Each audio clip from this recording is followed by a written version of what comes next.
Well, we're going to talk about some very strange topics. And if you're pleased with them, that was my idea. If you're not too pleased with them, that's what Gino asked for. But so we're going to talk about some topics that are emerging to be very relevant. Some of these you may not have heard of, but you will, because we're moving into some very strange times. And just in terms of awareness and its biblical relevance, we wanted to really pose into these things. And are we going? Yeah, we're doing here? Good, okay. Many of you may know that some years ago that we had published some things in biotech and calling it the Sorcerer's Apprentice. And it's not caught up. There's a pillar there. I'm not seeing it. It's all there, right? Yeah, okay, yeah, sorry. I'm getting it. Yeah, gotcha. We're all set. Okay, good. Many of you know about, may remember The Sorcerer's Apprentice, that was written by Paul Dukas back in 1897. And it was featured in Walt Disney's famous movie, Fantasia. And it was based on a legend or a Goethe's actual story about a sorcerer's apprentice who, in the legend, was tampering with the engines of creation. And we issued this original story back in 2001, and we updated it a few times. And one of the things I wanted to do is update it here. And now, the reason we call it the Sorcerer's Apprentice, the biotech, the Sorcerer's Apprentice, most of us may remember that old castle. Mickey was clad in a sorcerer's robe and hat, and they had psychedelic armies of brooms, and Relentless March of Dukas Symphony went on. And only when the castle was aflood and the sorcerer wake up, because his student had done it improperly, and he had to undo what he did. And of course, Mickey got off just with a swat of the broom. But we may not get off as well, because the Sorcerer's Apprentice is unleashing things that people may not realize where they're going. And it's interesting that technology is often a very close cousin of sorcery, even in the literature here. And so, many of the things we enjoy every day would look like sorcery to the people back then. Flying through the air at the speed of sound, and communicating images with the speed of light, and even landing on the moon. These are ideas we take for granted today, but I want to get that in perspective. And so we want to move on here a little bit. And I'll get off we don't need to get in all the history here. But we're moving into what some people are calling the age of the hybrids, and I'll explain why. We're going to talk about one aspect of that, and that's the move towards transhumanism. What do we mean by that? And we're going to discover there are 4 technologies that are accelerating so fast, it's amazing, and they're converging upon each other to create some changes that really are changing by the week, not by the year. And we're going to talk a little bit about the challenges they present, but we'll also highlight some of the dangers that should not be overlooked. But we're going to talk on another topic. It's a close cousin of that one. We're going to talk a little bit, not too much, relax, but we're going to talk a little bit about alien invasions. And there are 2 kinds of people here in the world, those that think they're just a myth, and those who have done a little bit more homework and may surprise you. So we'll go into that a little bit. We'll talk a little bit about the Nephilim. Everybody wants me to talk about Genesis 6, and it's astonishing to me, that how many people have come to the Lord through those peculiar, weird things we put out there years ago. Not only at Genesis 6, but also after that. And we'll try to explore a little bit, what did Jesus mean when he said spoke of the days of Noah? As the days of Noah were, so shall the coming of the Son of Man be. What did he mean by that? And so we're going to surprise many here with talk a little bit about the expectations of the Vatican. The Roman Catholic Church has a substantial investment in technology, staff, and facilities, and are openly admitting they are preparing to receive an alien visitor. What on earth is all that about? We'll touch on that. But after going through some of this background, it'll be light and fast, so I hope I won't bore you too much on some of that. But what are we always need to answer the so what question. So what's that got to do with me? And we'll try to deal with what do these challenges mean to you personally. And so that's where we're headed. A little bit about transhumanism. There are 4 technologies you need to be aware of. And one of them, of course, is genetics and microbiology. I assume in this audience, I don't have to elaborate on that. You're familiar with the incredible discoveries that are continuing to be made every day in that whole field. But there's another technology, you may not follow too closely, but it's worth following very closely, and that's another field of study called robotics. And we're also going to talk a little bit about nanotechnologies and what are these things. And finally, of course, the area of artificial intelligence. And so we'll talk about their aspirations, and that will startle you, and what their priorities are, and that may surprise you. And we'll talk about its dangers. So that's the core of what we're going to talk about. We'll go on to some other things too. Tampering with the engines of creation. You and I are on a journey between the myths of yesterday and the realities of tomorrow. Many of us are victims of myths of the past, and we're having to unscramble the realities of tomorrow. I won't spend a lot of time on the island of Moreau, but you may recall H.G. Wells published a science fiction novel about this island where this doctor had combined different beasts into other creatures and so forth. And it warns of in the novel, the dangers of unchecked and irresponsible scientific research. And what's interesting about the novel, that's unfolding as we speak for many reasons. These animal hybrids that H.G. Wells in his model mentioned were called chimeras. That was a mythical Greek creature with a lion's beard, a goat's body, and a serpent's tail. And scientists today have created sheep that possess human hearts and livers, just to mention a few. Pigs that have been born with human blood. Did you know that? How many knew that? See, that's something that's not widely known, but is much heralded by many. And are they altering the genetic makeup of animal kingdom? Is that opening up a Pandora's box? Is that going to open the door to diseases we never heard of? And so forth. That's how we can be so terrified by the bird flu among the humans. Why? You'll discover that these things are they're creating things we didn't expect. Scientists at the Salk Institute in San Diego recently engineered mice that possess a small percentage of human cells. I think I hired one of those once. No, I don't. So they injected embryonic human stem cells into the brains of rodent fetuses, resulting in birth of mice with both human and rodent brain cells. You think you may have met some of them. I don't know the feeling. And one of the goals of this research is very noteworthy. They're trying to make realistic models of neurologic disorders that may prove useful in studying other diseases. They all have good goals. Irving Weissman of Stanford University and his team injected human neural stem cells into mouse fetuses, and that helped make the first mouse with a nearly complete human immune system. So these things are worthy of study. There's worthwhile potential benefit here. And so the percentage of brain cells in the existing mice is only about 1%, but he thinks that they can make them almost entirely equivalent human cells as they go forward. So now the problems in these areas, while there's noble goals, there are few safeguards against errors or even open abuse. And of course there are cross-species implications that there's no way to anticipate. And they actually have mice that they're growing human organs on in the hopes of actually putting them to practical use. And if that picture doesn't bother you, you haven't looked at it carefully enough. Okay. Unknown diseases or complications.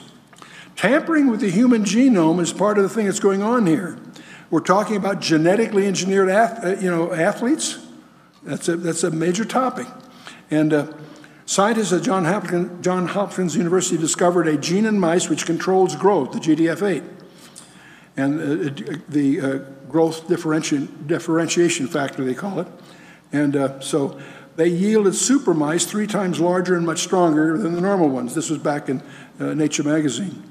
And in this field, many of these slides are quickly eclipsed by things that are happening each week. So I won't spend a lot of time on these, but there were mice that grew 15 to 30% larger than normal. And even There's potential fruit from this, but there's also dangers. That's really the main point I want to get across here as we go. And there are also potential self-replicating mutations, and they're all impossible to fully you can't anticipate the mutations. So while they may have experiments that have a certain goal, what really derives from this is hard to gauge. And the other problem is these are not done in well-organized laboratories, government laboratories or university. There are many of the technologies here are done in garages, basements. There's no regulatory procedural disciplines.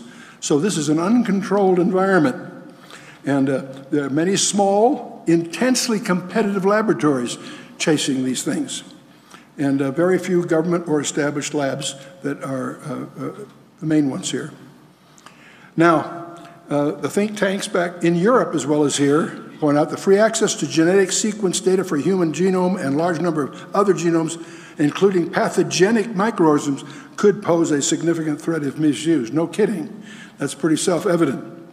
And these are all from the International Peace Research back some years ago.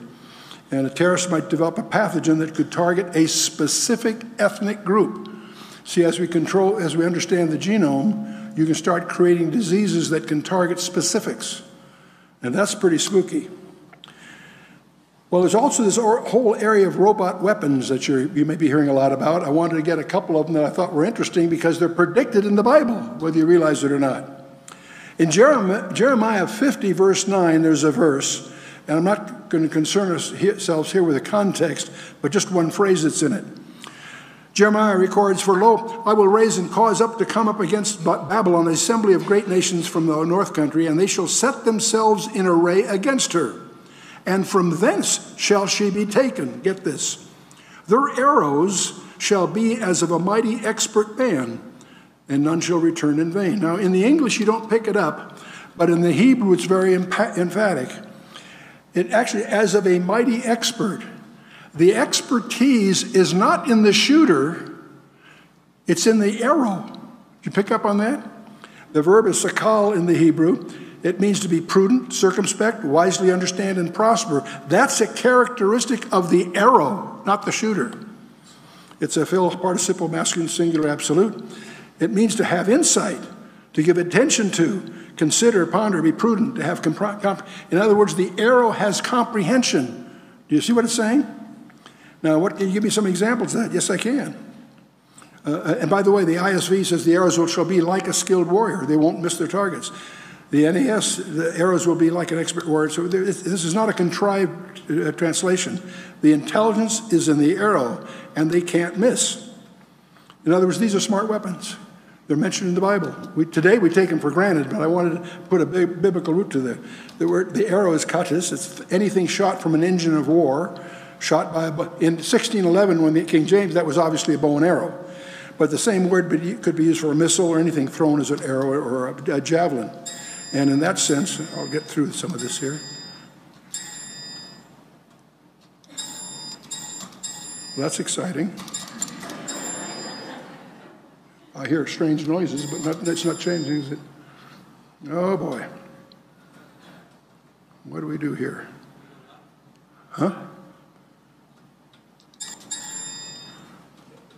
It won't, well, let's see if I can do this another way. No, oh, there we go. Okay.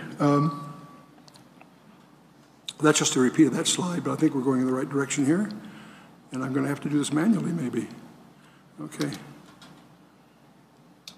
These are examples of arrows that have intelligence. And these are all, there's a rifle, by the way, that you may want to know about. The XM25, I don't know if that's familiar. It's kind of an interesting device. It's coming to a war near you. It has a system of range, about 2,300 feet. And I believe they're using it in Afghanistan. But it has a gun sight that uses a laser that measures the distance, and it also sets a time on the bullet to explode, so you can shoot over the guys. If he's behind a barrier, you can shoot over the barrier and nail him. And so it's a bullet that has the effect of going around corners. It's a game changer. And they'll be able to use this to target snipers hidden in trenches rather than calling airstrikes.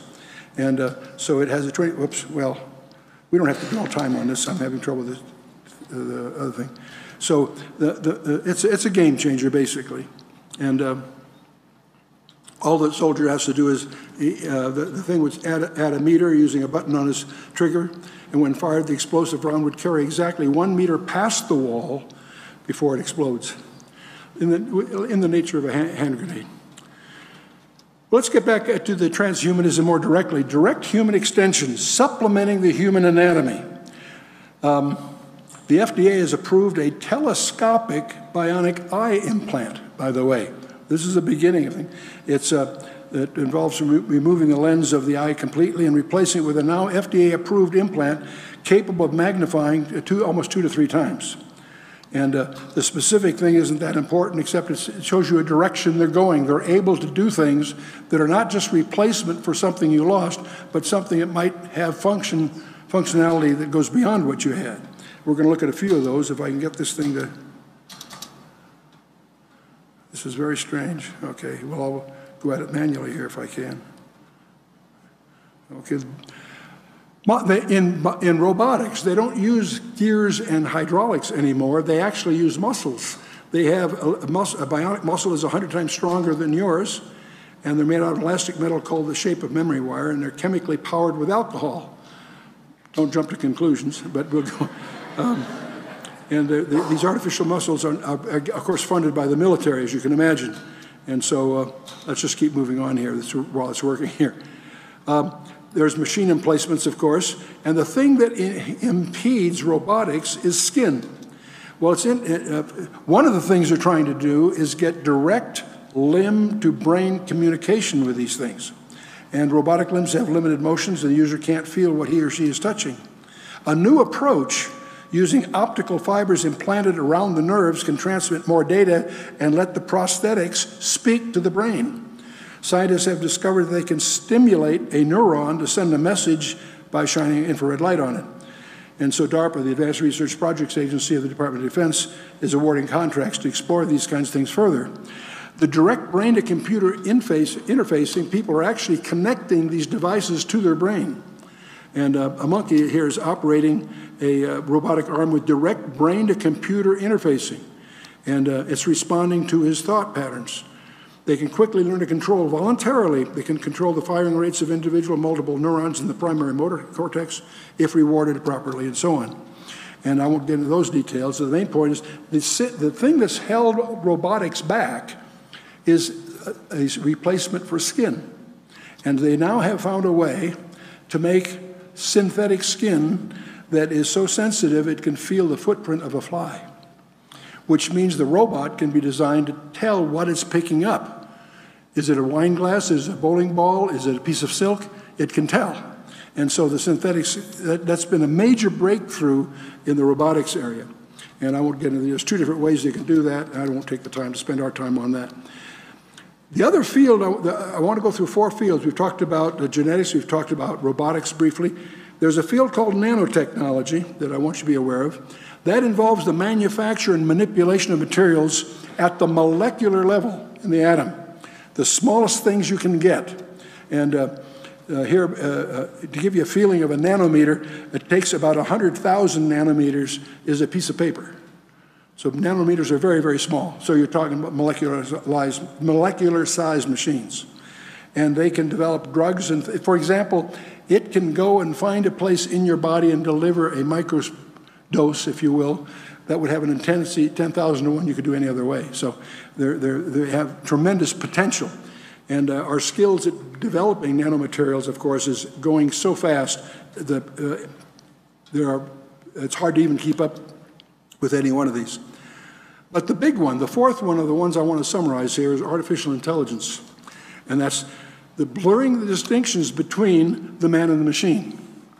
And there are ways now that it's getting fuzzier and fuzzier as to which is which. The first step towards computer mind reading has come from using brain scans to identify thoughts, and they're doing this at Princeton University's Neuroscience Institute. And these brain scans there's patterns that they're starting to study. what's exciting about this, too, is it's non-invasive. They don't have to directly connect to the brain. They can read the brains through other devices I'll show you here in a minute. And the basic idea is to try to determine what's on the subject's mind and see what they can infer from the brain scans directly. And so they're looking at the pattern, studying that.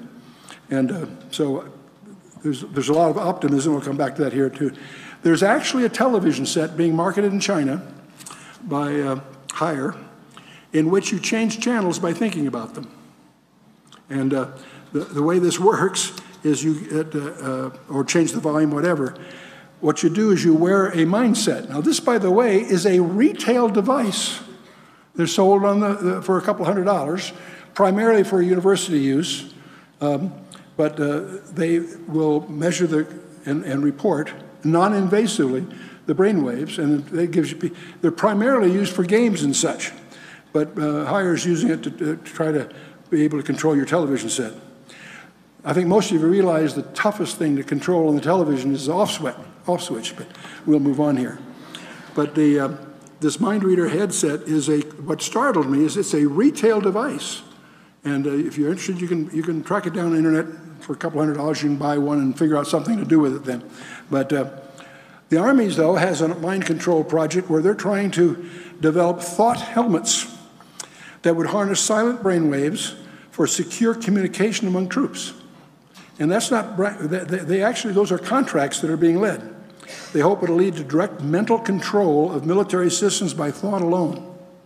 And they're a long way from getting there, but they're letting research contracts in that direction.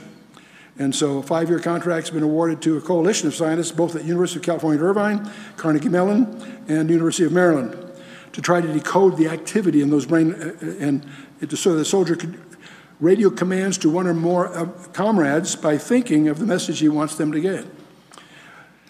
But perhaps the most dangerous of all these things are the brain-to-computer interfaces, or BCIs they call them. And they're actually implanted inside the skull, but rest outside the brain rather than within the brain matter. And what most people that are in this field are, this thing is acting strange here. Let me kill that. Is that on there too? Yeah. When these professors connect themselves to computers or other devices, they are typically PhD, and PhDs are very, very trained in a specificity, a specific area.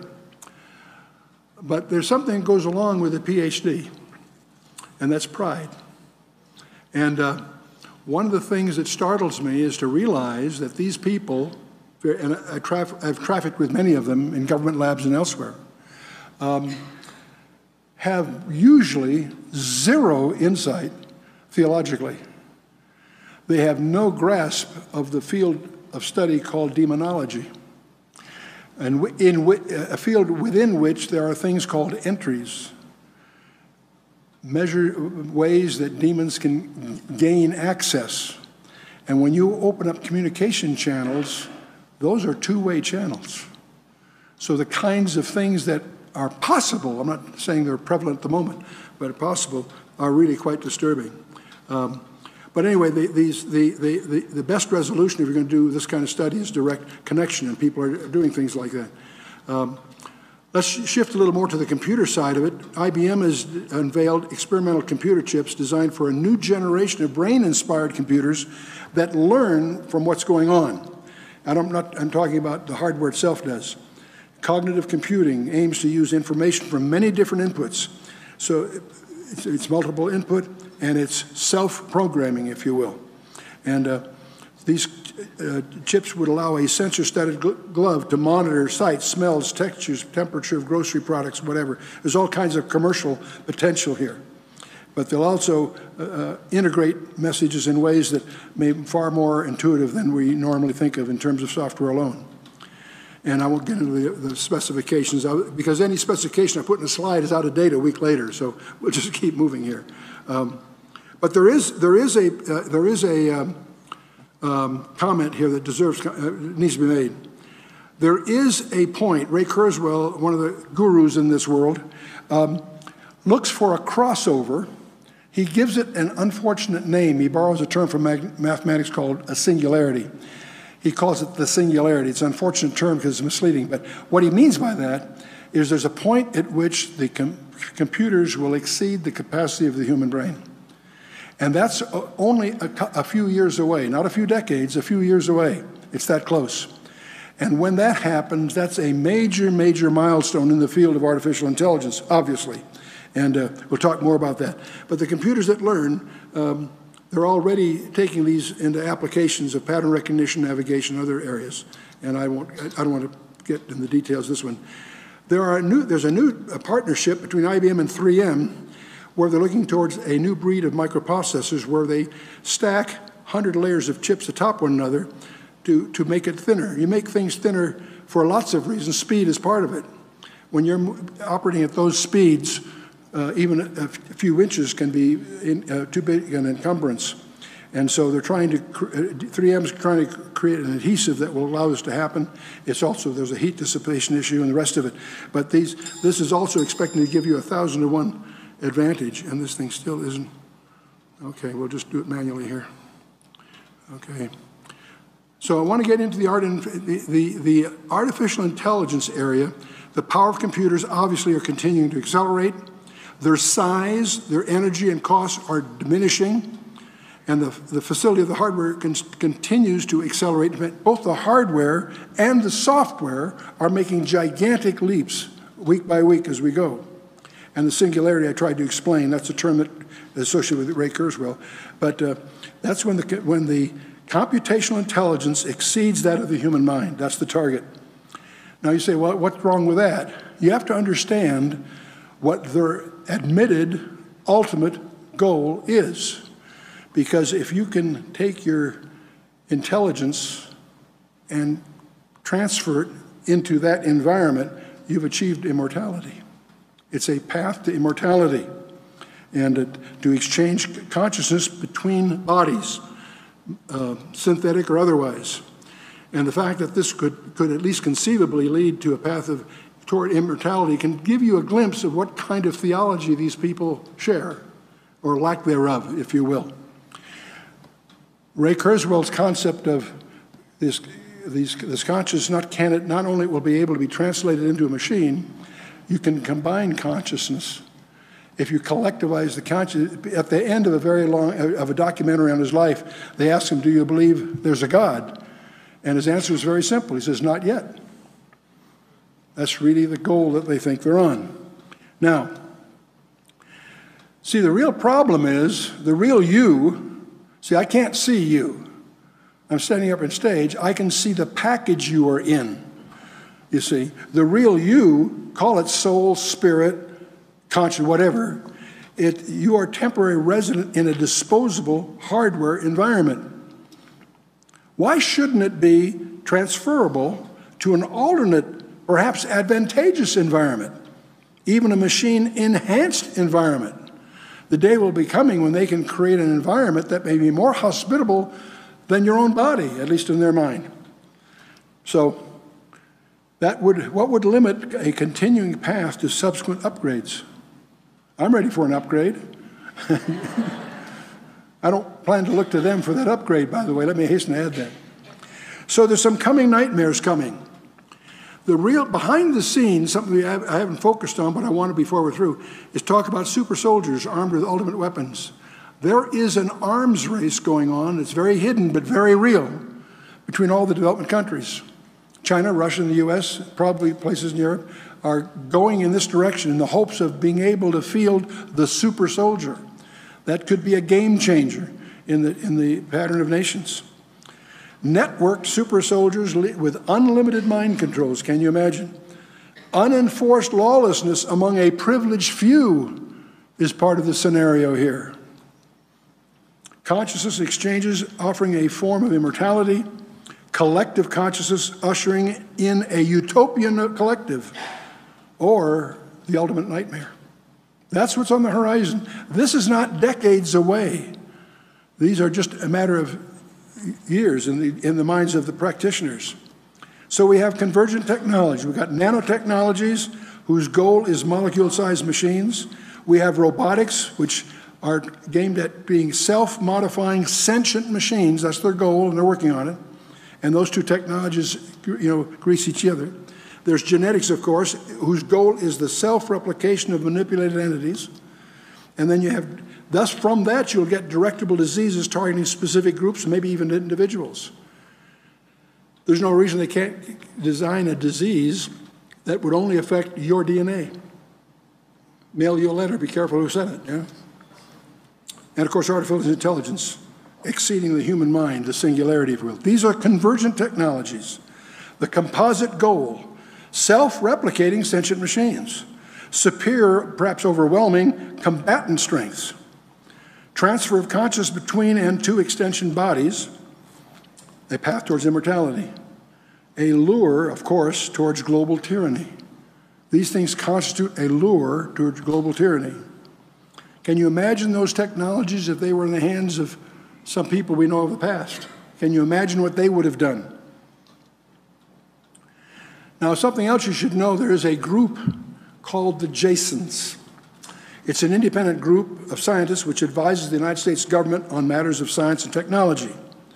They were created as a way to have a younger generation of scientists to replace the Los Alamos and MIT Radiation Laboratory alumni.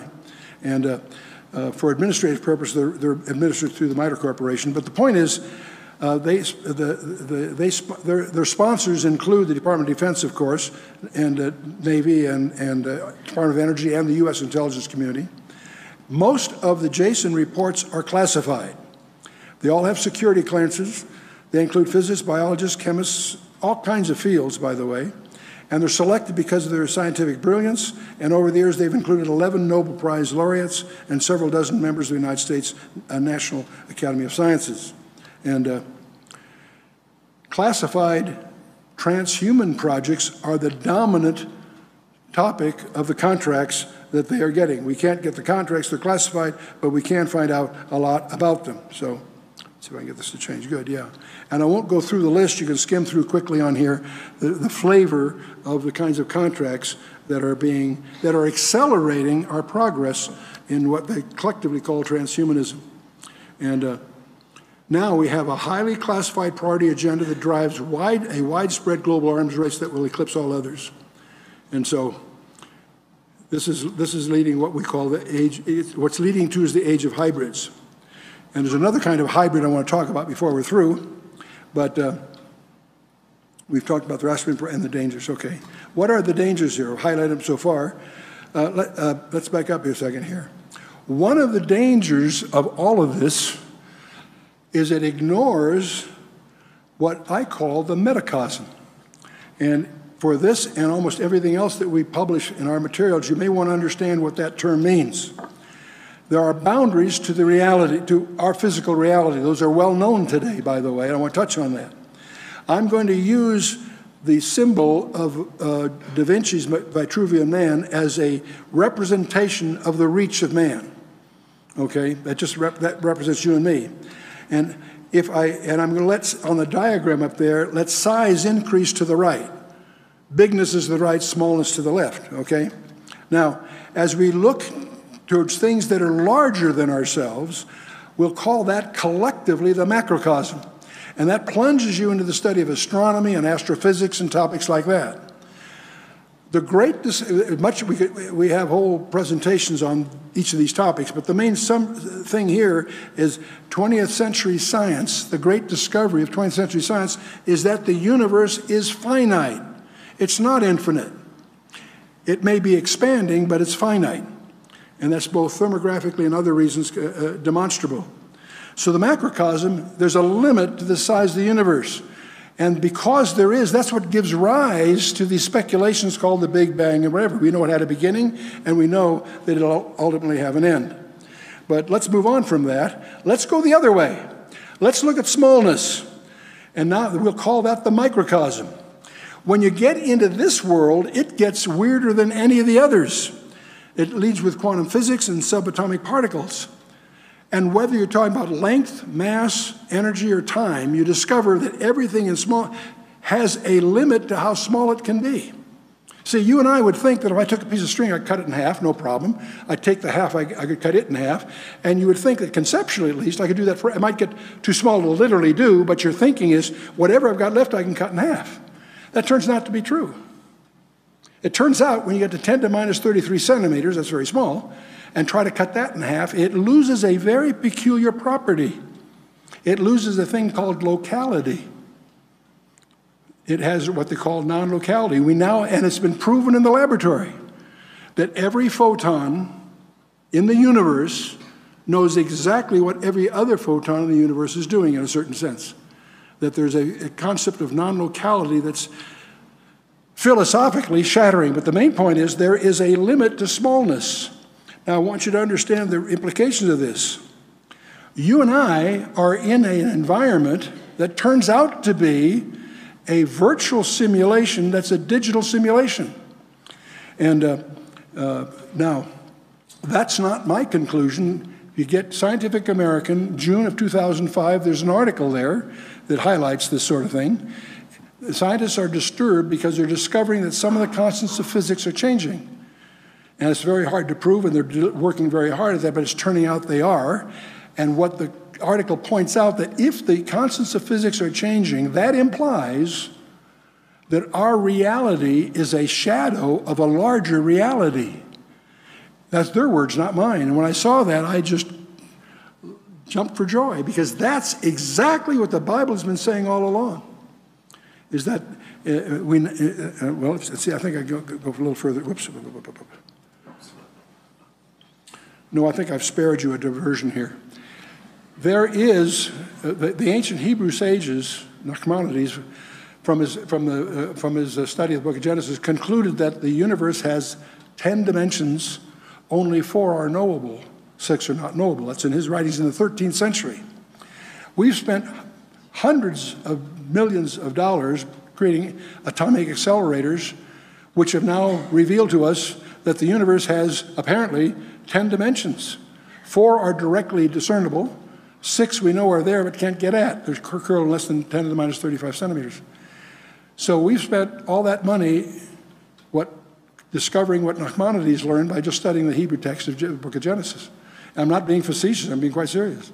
And so we live in a simulation that's limited to 4 direct dimensions we can experience. And by the way, not only is what the Bible says, it lists them in Ephesians chapter 3, verse 18, our 4 dimensions that we have.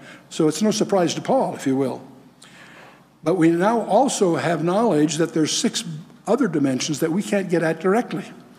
Now, we can glibly call that the spiritual world or something. We're going to, more consistent thing is this physical reality we're in is embedded in something larger, which we'll call the metacosm.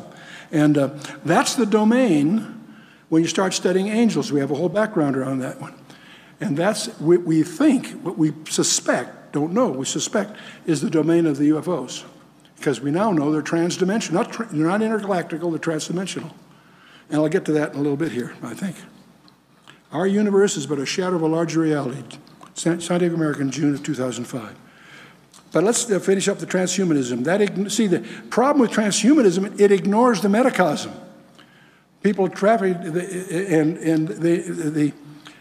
that's a supernatural. There's supernatural warfare where you and I are both the puppets and the prizes. That's what's going on.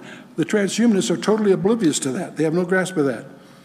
When you open up a communication channel, in our software, we might call it soul, spirit, whatever, it yields access permission that is not reversible.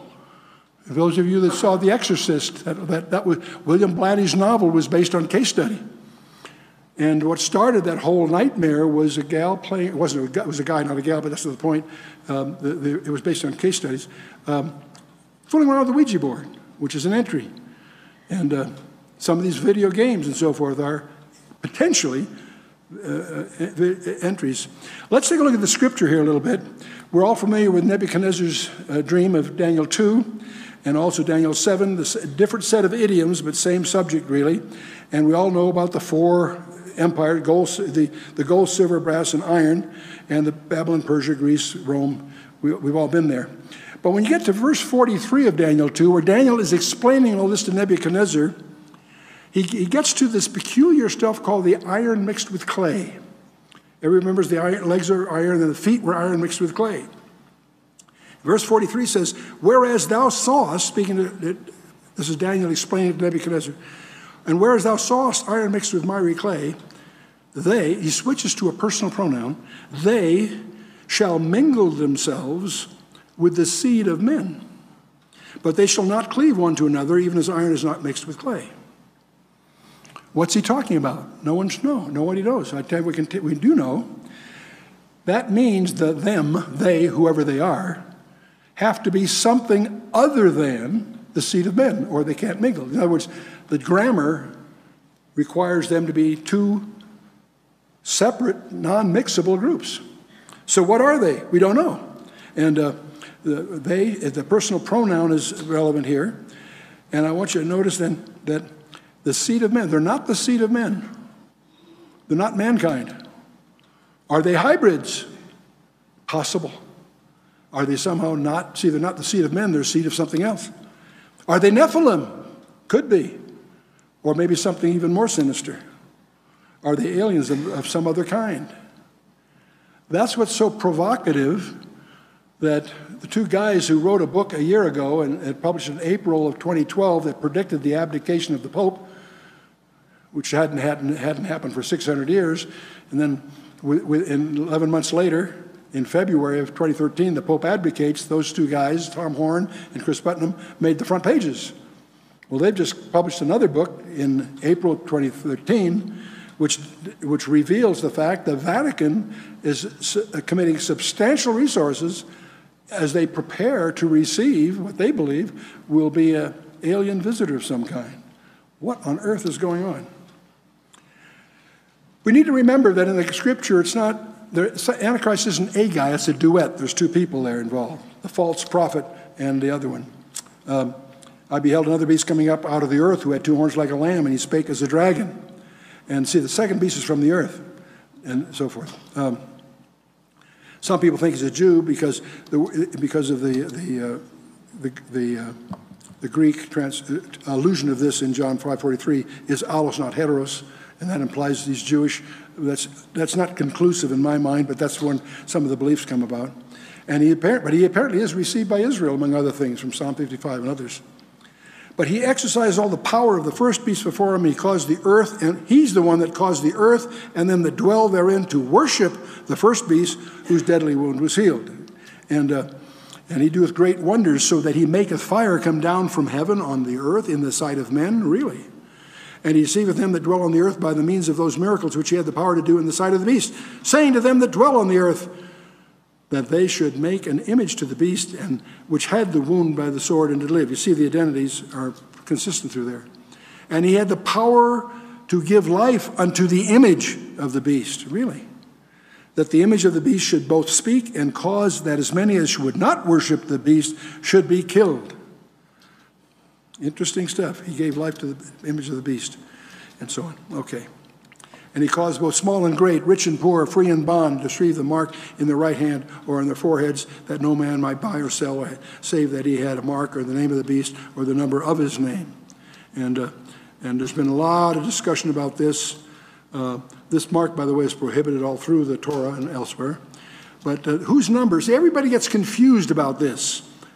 You hear articles about insertable chips and nanopower when I was on their board, all that kind of talk, RFID chips, barcodes for implementation.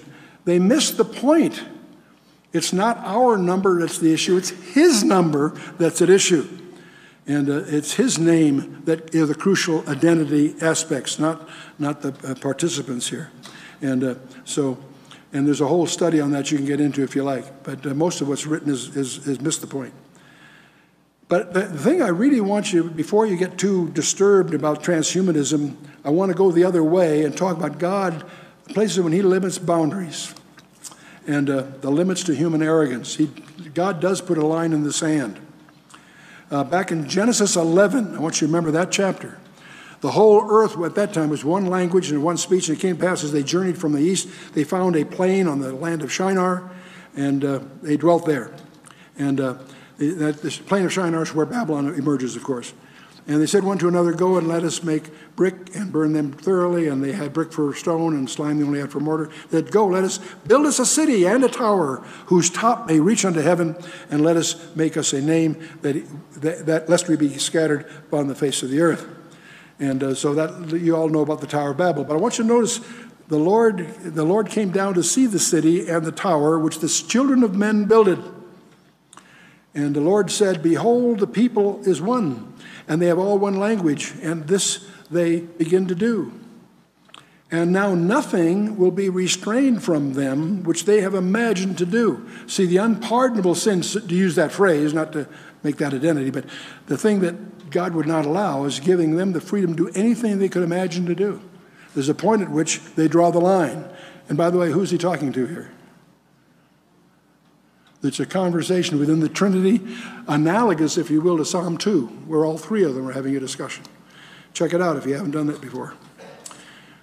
God says, go to, let us, plural us, by the way. By the way, did you know in Hebrew how many it takes to make a plural? In English, it's 2. In Hebrew, it's 3. I thought that's kind of interesting.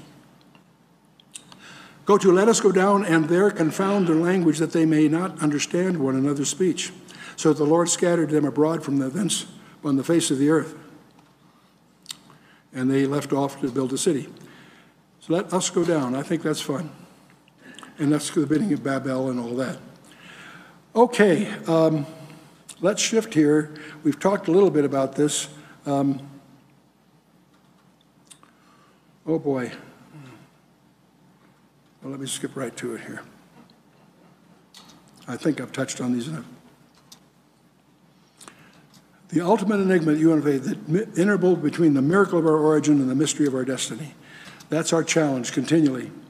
But I made an allusion earlier that I want to double back on here. I said I couldn't see you, that you're in temporary hardware. There's an analogy I want to draw between computers and ourselves. We all know that computer has hardware, microcircuits, memory, wires, whatever. And there's also software. There's a user interface, there's internal interfaces, there's machine language, what have you. If you knew everything there is to know about every wire, every resistor, every piece of hardware that's in my computer, could you tell me anything about its behavior? And the answer is no, not really, because it's simply a residence for software, right? And I want to draw that analogy. You see, the software are other things, but that's fine. I always like to use this slide. The slide represents the hardware of man. It's very simple as a switch that's on and off, right? Whoops, it switched for me, huh? Okay. Did I get it right? You got the complicated, I didn't see it here. It went too fast for me here. Okay, good, we'll leave that alone. Okay. But to be serious a little bit, there is a parallel between the hardware in our physical body and software and our actual self. The real you, set the vocabulary aside, whether it's soul, spirit, mind, your thoughts, whatever, that collectively is software, not hardware. And the thing I want to get across is software is not material. Software is information. It has no mass in and of itself. A light switch weighs the same whether the switch is on or off. The 1 or 0 it has no. And can I see if I get going here? Now, if I take a memory device, I'm using a diskette here, that's blank, okay, and I put that on a postal scale, it has nothing on it, it will weigh about 7/10 of an ounce. I can spend hundreds of dollars and load it with millions of bytes of software, and what will it weigh? Okay, well, if I add that all up, it still will weigh 7/10 of an ounce. In other words, there's no change. The software has no mass. Are you with me? Okay, I can even take software and send it through the airwaves, can I? Right? See, the implication of that is time is a property of mass, with mass. If it has no mass, it has no time dimension to it. Okay? Now, that's the physics of software. It has no mass. See, the weight of a storage device is not impacted by the presence of the software. It can even be sent through the airwaves. Software is not constrained by time. Time is a physical property that varies with mass acceleration and gravity, among other things. See, your destiny is eternal, whether you are saved or not. The real you is software, not hardware. I can't see you. I can only see the package you happen to be in at the moment. Software has no mass. Now, my package has a little too much mass, but it has nothing to do with my software. Okay. Now, you are temporarily resident in a package, in a disposable hardware environment. The real you has no mass. Your temporary container may have too much mass, but the real you requires no time dimension. You are eternal, whether you are saved or not. That'll disturb a lot of theologians here. The issue is not your eternity. The issue is, where are you going to spend it? And Walter Martin used to point out there's two paths to God to heaven. One path is that you never make a mistake. From the time you're born on, you never sin, you never fumble, you have no sin at all. You go through your whole life without sin. And then when you get to the pearly gates, you tell God, move over, there's two of us. And of course he was being facetious, as was his style, just to get a point across. No, we're not perfect, but the good news is God himself, knowing that, entered his creation and paid our price for us. You know all that here. So if you're perfect, there's no problem. But it's time for all of us, I'm going to suggest, is to renew our citizenship. And one of the most difficult things people ask me, what's happening to America? Boy, I don't know. There's a whole other topic we could explore, and that is the encroaching darkness and the fact that all the things that made our country great up through the 40s, 50s, 60s maybe is gone. We do not have a constitutional government. We do not have freedom of speech. We do not have a Bill of Rights. And that's all been, what's amazing isn't that it's happened. What's amazing is that nobody cares. Nobody notices. The apathy, partly because the entire middle class has gone on the take too. They've also got the cancer of entitlement mentalities. So there's a lot going on. So we could talk a lot about the coming scenario, the Psalm 80. I'm dropping a few thoughts here, so we'll get some questions, but Psalm 83, I think, is a prelude to Ezekiel 38. An anticipated world leader will be exploiting a global crisis. And there will be roles, I believe, this is just personal suspicion, involving what apparently are alien encounters and creatures beyond our imagining. And that will climax in an actual Armageddon, of course. And your challenge, I always like to close with a challenge on the screen, which if you accept what I put on the screen, you flunk the course. I'm going to put something on the screen in sincerity, but I want you to challenge it, because it's ridiculous. I believe that you and I are being plunged into a period of time about which the Bible says more than it does about any other period of time in human history, including the time that Jesus walked the shores of Galilee or climbed the mountains of Judea. That's preposterous. Challenge it. Don't accept it, for heaven's sakes. But how do you challenge that statement? You got to do two things to do that. Two basic challenges. First of all, you got to find out what the Bible really says. Not what Gina or Chuck or somebody else. It's too important to delegate. You need to find out what the Bible itself actually says. And the good news is it's never been more available in the history of man. In our environment today, the Word of God is more available than it's ever been in the history of man. You do not have to know Hebrew and Greek to examine the Hebrew and Greek of the original texts. There's software that'll do it for you. You can put your QQR on any word. It'll tell you what the original word said, its parts of speech, and more than you really want to know about it. And that software is free of charge, available on the internet and many other ways. We are without excuse. And the information appliances we travel with, absolutely astonishing. Many of us carry 6 Bibles in our phone. You got to be kidding. And the internet. Here's the other point. All of man's knowledge is a couple of clicks away on the internet. On any subject you can articulate. The availability of information on anything is astonishing. We are indeed without excuse. But the second thing you got to do, that's not enough. You got to find out what's really going on. You've got to answer the rhetorical question that Pilate threw into the pot. what is truth. You need to find out. Now, you have a real disadvantage there because we live in a culture that has decided there is no truth. Science used to be the quest for truth. There's a difference between science and technology. Technology produces products. It validates itself with products. Science is a priesthood. If you don't know, you don't have the right creed, you are excluded from the career. Science is a priesthood. It's not connected. It's not a quest for truth. And furthermore, we now find ourselves in the age of deceit. You can't believe anything the papers say you. I love what Warren Wiersbe says, that anyone that believes an airport announcement would believe anything. No, our papers, our news services, the good news is the internet's an end run on those. Not that everything on the internet's true, of course not. But there are reliable sources of information on the internet. You need to search them out and check them out and take advantage of that. But the other thing that's happening, and I think that's really if people that want to start talking about UFOs and the Vatican's accepting a visitor, the experts will generally agree that what we're dealing with here is a very well orchestrated cosmic delusion. There is a specific delusion that's going to be sprung that if it were possible, it will deceive the very elect, Jesus said. And even Paul talks about it as being given over to the lie, not just a lie, no, a specific lie. I don't know what it is, but I suspect that it's somehow going to involve all these things. The world is going to change dramatically. The good news is many of the things that we know are on the agenda happen right after the harpazo.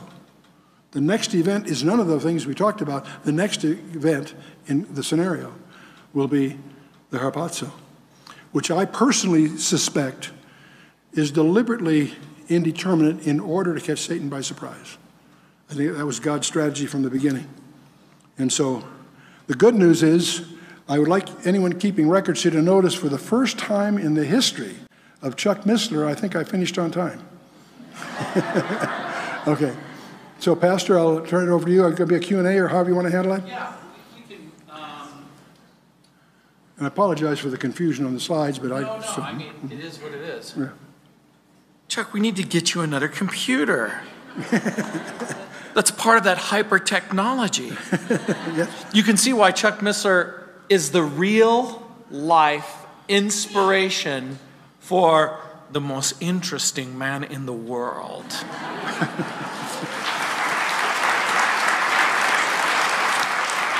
I don't know if any of you saw the little clip. It's been posted on YouTube with Robert Downey Jr., the Iron Man.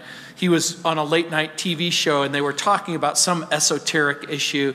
And Robert Downey Jr. looks at the late night television host and goes, "I love Chuck Missler." And I do too. Okay, we have a microphone set up. I know that some of you have to go, some of you have to get children, and that's fine.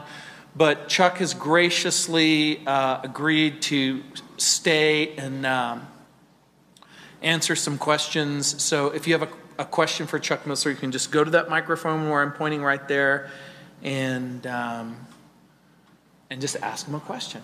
So, but again, if you need to go get your kids or if you need to leave, that's fine too. But let's just thank him for having come.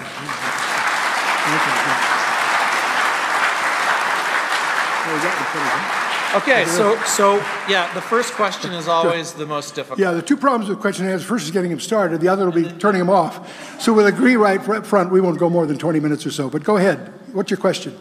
First of all, thank you. Speak right in the mic. Thank you so much for being who you are for so long and I giving appreciate me the encouragement, but don't steal my reward now. Just tell me thank you. What's your question? Okay. My question is, you talked a lot about technology and you touched a little bit on the supernatural. You got to speak a little louder and a little clearer. You talked a lot about technology and you just touched on the supernatural aspects of end times. Can you address that a little more clearly about what you think these hybrids are going to be? Are they going to be supernatural? Well, that's where there's a cross. First of all, the hybrids that we're talking about here mostly are man-machine kind of innovations, okay? Right. That will lead to entities that are not purely human, they're partly machine, whatever that turns out to mean. But a close cousin of that are the hybrids that occurred in Genesis 6. It also occurred in the 400 years before they entered the land, because the scripture deals with that in the Old Testament. These were hybrids that were fallen angel generated, if you will, and those angels are now in a special incarceration until the end. And they were hybrids that were in large measure destroyed. The bodies were destroyed. There is a belief among demonologists that they probably were the source of what we encounter in the New Testament as demons. Because there's a very distinct difference between angels, as portrayed in the Bible, which are physical, take people by the hand, eat dinner with them. They're material. They can materialize substantially. Demons are peculiar, as we see in the New Testament. I'm using the word demon in the denotative sense, that they apparently are powerless except to the extent they can control somebody. And that Gadara, that whole thing was, we learned a lot about them from there, that they operate only by permission. And even to enter animals, they had to have special leave and so forth. So when you're starting to get into now the point is there are hybrids in the scripture, and they're also a strange kind of hybrid that we typically call UFOs. Now the UFOs are, 99% of that stuff is nonsense, they're hoax, and you have to get through all that nonsense. But you discover when you get into that carefully, cautiously, there's a substantial, thousands actually, authenticated incidents in which they show up in multiple radars simultaneously. I was in June of '52 when they shut down Washington National Airport in those days on Andrews Air Force Base for a week. And I remember all that. It created panic. And never, with any explanation, they would scramble, fighters and so forth, and they'd disappear, then they'd come back. It was bizarre. But the point is, so they leave, and they also leave evidence behind, radioactivity, burnt ground, what have you, on the one hand. So they can adopt physical form, apparently. They're not subject, radar systems don't get hallucinations, not multiple, anyway. The problem is, at the same time, they violate physical laws. They make right-angle turns at extreme speeds, and they can materialize and dematerialize. The people, the most competent researchers here are convinced that they're demonic, that they are not hospitable, they're hostile to they're deceptive. They have an agenda, apparently. They're multiple ones are piloted with knowledgeable pilots, and so forth. Now the other part, the mystery about the UFO area, and this may surprise you, it enjoys a military classification that's higher than our most sensitive warheads. And the mystery, Roswell, for example, happened 60 years ago. Whatever happened there, all kinds of legend, whatever happened there got quickly sealed off, classified, and is classified to this day. And so the real mystery is, why is that area so that sensitive? So the more you get into this, there's issues. But the net of all of that is, I think there's a gigantic, satanically driven delusion that's going to be unfolded. That all this is a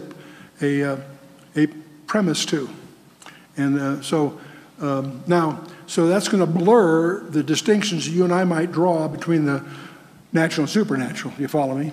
That's why I think what we do with most of our students in the Institute is we get into the metacosm very carefully. We learn what science does know about the macrocosm. And by the way, most of what's taught in college is not true about that. The galaxies are not gravity sensitive at all. You have to remember that you got to divide the value by the square of the distance between them. And when you get at those distances, it becomes de minimis. The galaxies that beyond the solar system, what you see out there is electric, not gravitational. So the point is, there's a whole revolution emerging in astronomy from the plasma physicists, okay? And that leads into the whole holographic universe and some of those discussions. But the point is, first of all, the problem in promoting the Bible is one of getting over the bad science that's been taught to our kids.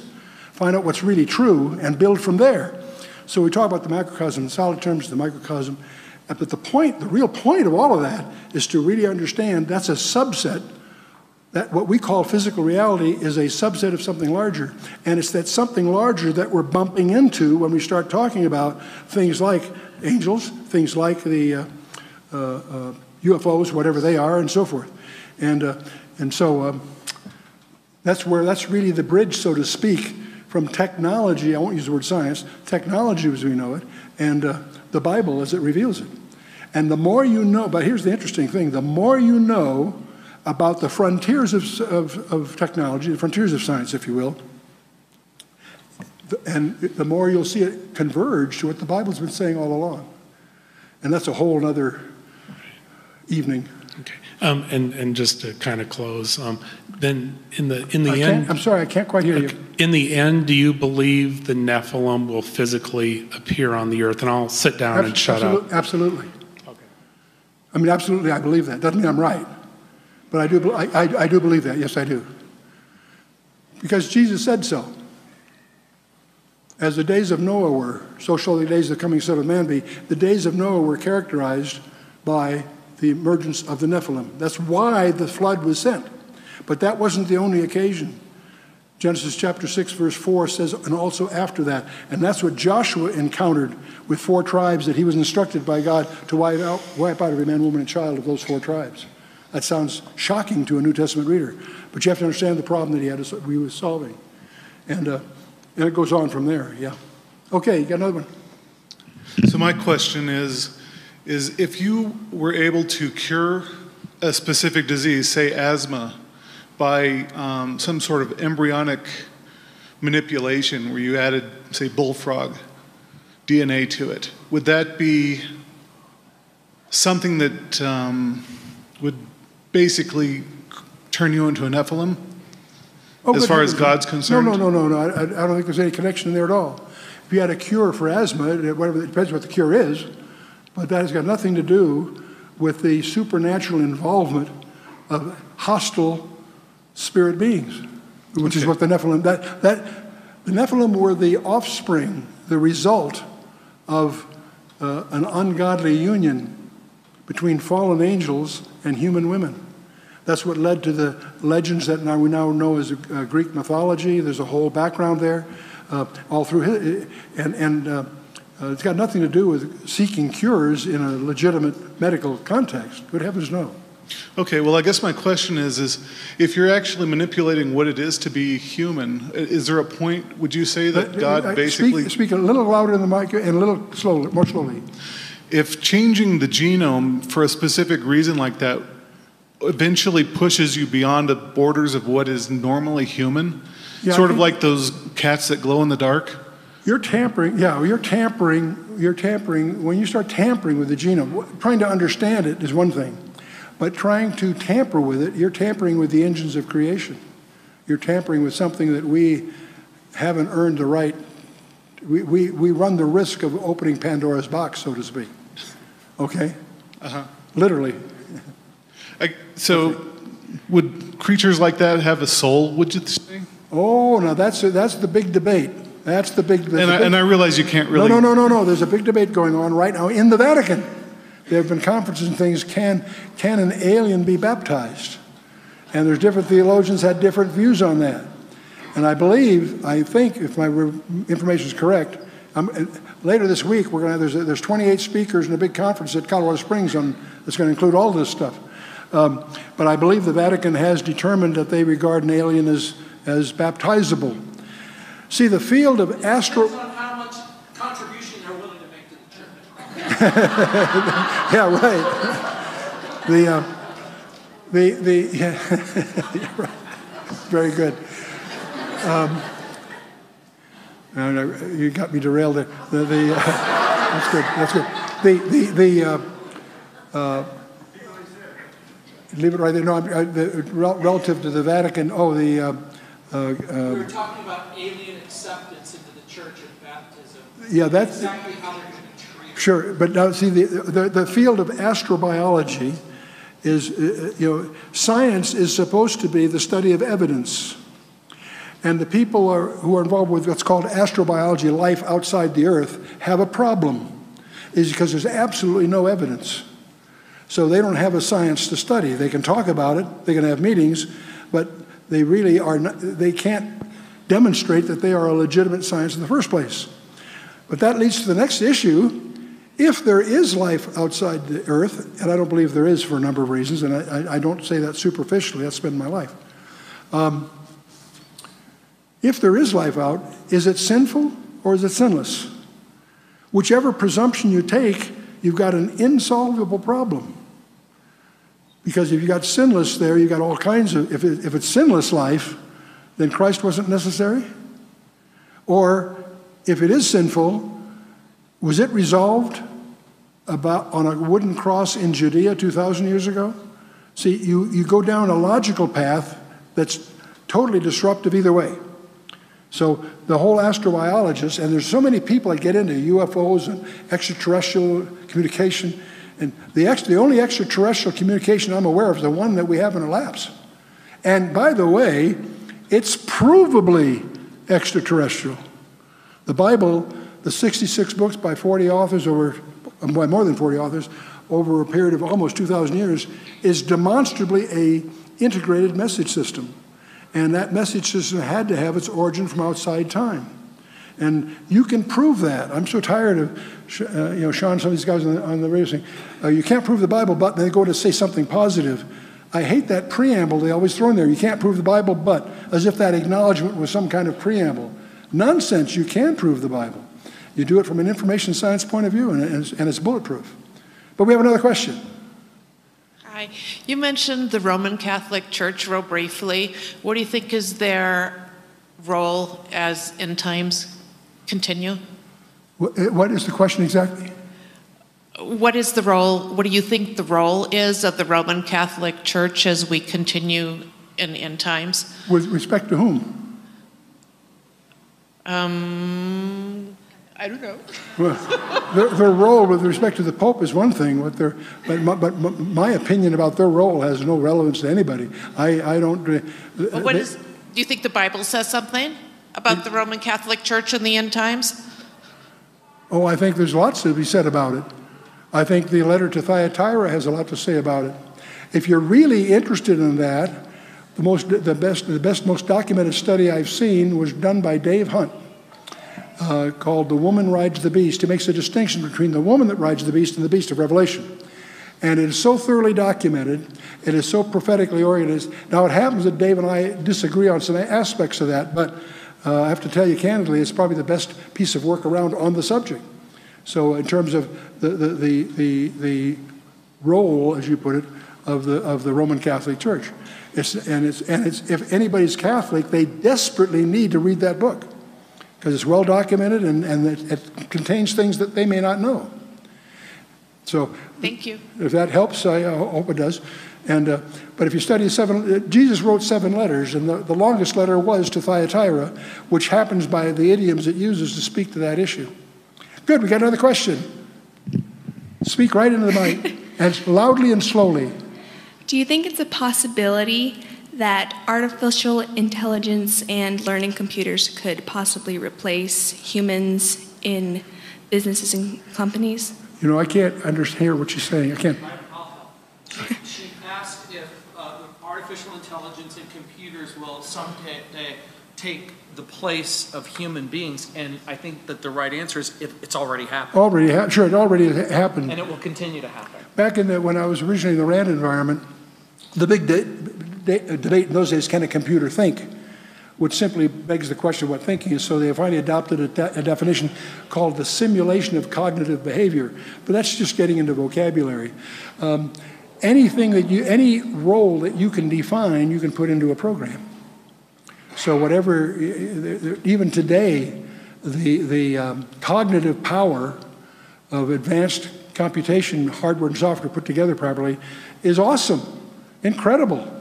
And the very fact that you have a government agency in Utah that is recording and storing and organizing every piece of mail, every email, every phone call on the planet Earth is a major topic of concern because it's not a dream or a myth. It's there operating.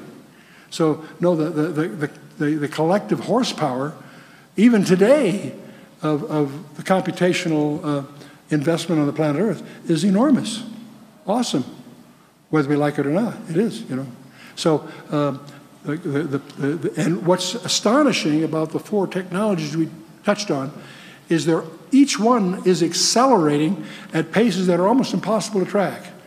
I've got people tracking each one of those, and every day goes by, there aren't 3 or 4 more worthy additions to our database. And I think we've made our 20 minutes. Thank you for the question, though. I hope it's useful.